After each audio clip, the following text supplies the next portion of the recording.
On October 25th, 2024, the world will be blessed with the newest installment of the Sonic the Hedgehog franchise, Sonic X Shadow Generations. For the sake of time, I'll just call it Shadow Generations since, let's be honest, as exciting as the Sonic Generations remaster is, Shadow is the main selling point here. He is likely the reason you're so excited for this game. Assuming you are excited, that is.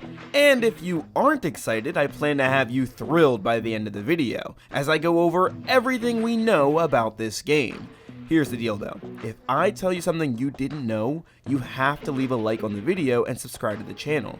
But if you know everything I say by the end, leave a cookie emoji in the comment section down below. But anyway, let's get started. Sonic X Shadow Generations is a remake of the fan favorite title Sonic Generations with a standalone campaign starring Shadow the Hedgehog. In this campaign, Black Doom returns threatening to conquer the world. Funny enough, the first encounter Shadow had with Black Doom was in the 2005 title Shadow the Hedgehog, where the titular character had to battle his own morality by looking into himself and figuring out who he really is. In order to stop him once again, Shadow is going to have to re-explore his past and awaken new abilities known as the Doom Powers.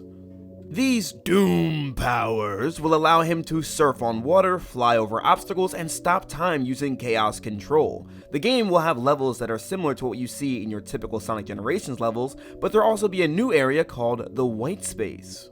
The White Space is similar to the open zone areas we've seen in Sonic Frontiers. Unlocking new powers as the story progresses will allow you to explore even more of this area.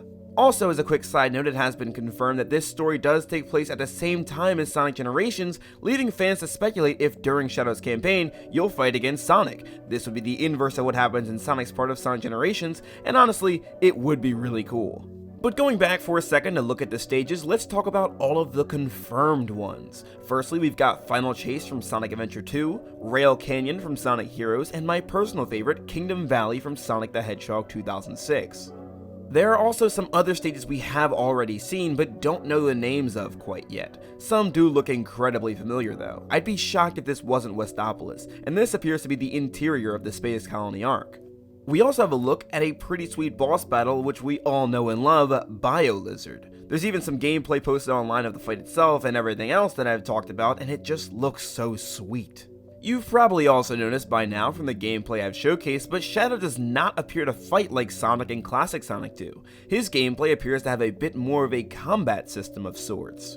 In other words, as opposed to just homing attacking enemies, he seems to also use Chaos Spear and, as mentioned before, his Doom Powers. Keeping that in mind, as well as thinking too about the white space I mentioned earlier, I'd say it's entirely possible that Shadow has a moveset akin to how Sonic and Friends functioned in Sonic Frontiers. Now it's best to talk about what we know of the animated prologue that will be releasing alongside the game, Sonic X Shadow Generations Dark Beginnings. Dark Beginnings will be a 3-episode series which showcases Shadow battling against his old memories. From the poster, we know that Shadow, Rouge, Omega, ML, Maria, and Professor Gerald Robotnik are the only confirmed characters to be featured in this 3-episode series. In this teaser trailer, we see Shadow's frustration with the fact that he is powerless and unable to effectively cure Maria. This series will be one of the very few times we see Shadow and Maria interact with one another prior to her getting shot. Now don't get me wrong, we've seen art of these two characters together, but this might be the best depiction we've seen of Shadow's time on the arc yet. Shadow will be played by Kirk Thornton and Maria will be played by Stephanie Sheh. The other voice actors for the characters are unconfirmed as of this moment. On the Japanese website of Sonic X Shadow Generations, there appears to be a secret character. Some believe that this will be a playable character for Shadow's storyline, while others think that this could just be a character who's key in Shadow's story, but still unplayable. What do you guys think? Who could this mysterious character be? While we're on the subject of the Japanese version of things, you may have noticed that the cover for the game is different than that of the American version. Personally, I thought the Japanese cover looked better, so good news is that if you pre-order the physical version, you can get both covers due to the fact that it will be reversible.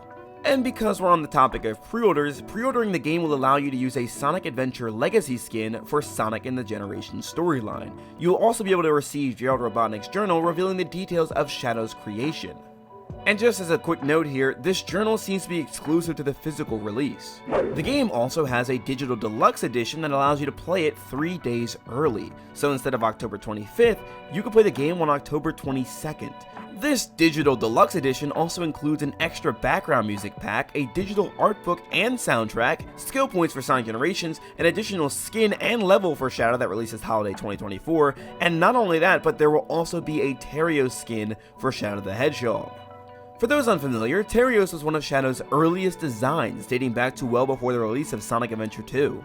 This is sort of like how Sonic Superstars had a Feel the Rabbit skin for classic Sonic, seeing as though this was one of the original designs for the aforementioned character. If you decide to get the digital deluxe version of the game for PlayStation 5, you'll also be able to watch the PlayStation exclusive prologue animations. Not entirely sure why you can only view them on here, but yeah, that's it. And while I'm talking about pre-order bonuses and such, I have to say I'm not entirely a fan of the way everything seems to function here. Buying the physical launch of the game is the only way to get Gerald Robotnik's journal, but with the digital deluxe version, you basically get everything else. In my opinion, the journal is probably the coolest thing to have, so I feel more incentivized to buy the physical version. It's like the only way to get everything you want is to buy the game twice. You may at some point be able to buy the digital deluxe thing separately, but as of now, that has not been revealed. Moving on, if you subscribe to the newsletter by November 1st, 2024, you'll be able to get a Sonic Jam Legacy skin for Classic Sonic. In the Generations part of the game, there are Chao hidden in every level ready to be rescued, a pinball minigame in the Casino Night Zone, and the museum features even more art and music than in the original release. Outside of that though, expect higher quality visuals and such compared to the original release of the game. I think that just about covers everything we know about Sonic X Shadow Generations. I hope you enjoyed the video. If there's anything I missed, do be sure to let me know in the comment section down below. But without further ado, this is your boy Sonic signing out. Have a super blessed day, y'all. Why are you playing that trash?